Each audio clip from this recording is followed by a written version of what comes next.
তাহলে শুনেন, এই জুমার দিনে আমাদের করণীয় কি, আমাদের সুন্নাহগুলো কি?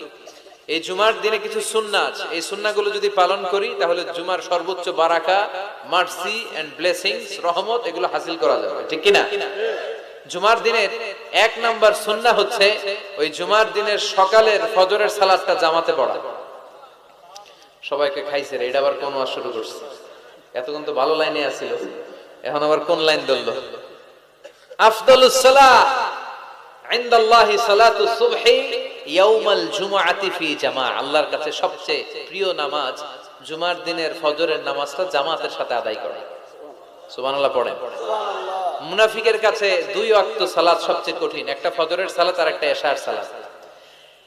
এক স্কলারকে জিজ্ঞেস করা হলো সকালের বাতাসটা এত সুন্দর, নির্মল আর সুস্নিগ্ধ কেন?